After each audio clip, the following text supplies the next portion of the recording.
Super Atari Poetry is a multiplayer game installation consisting of 3 Atari 2600 consoles, joysticks, self-manufactured cartridges, and TV monitors.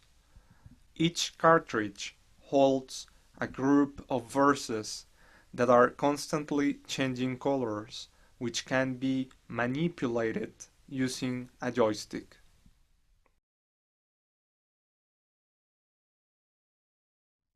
The reading of the 3 verses printed on the screens produces a coherent poem that's always changing its meaning and chromatic structure. By playing and changing the content, participants can make about 1,000 different poems. This kind of environment encourages the establishment of social networks based on the experience of poetry. After a few minutes of interaction, participants tend to start playing with words by choosing and combining the text. The spontaneous performance made by players renovates and access the essence of poetry.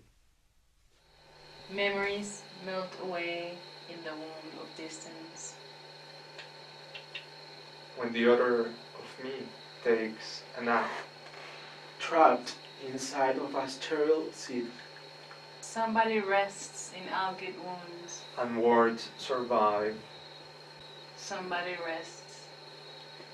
The morgue, the morgue, the morgue.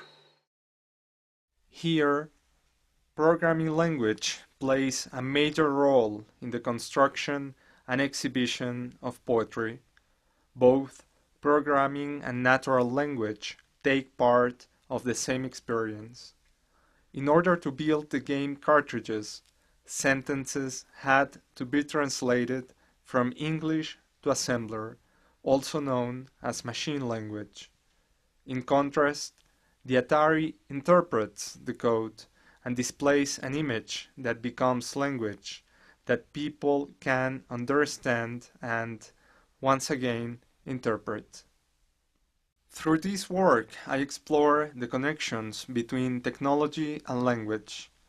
The comprehension of this duet led me to develop methods and machines to go beyond the conventional experience of poetry. The physical object in my work is an extension of the poem, which expands the potential of words and extends the limits of language, while poetry becomes a prolongation of the object, providing an emotive and meaningful presence. The relation poem-object that I outline attempts to redefine the role of the poet and our experience of written poetry in our present. Super Atari Poetry is an invitation to feel and celebrate the linkage between the history of media and the history of art, the nexus between programming language and natural language, technology and literature, film and poetry.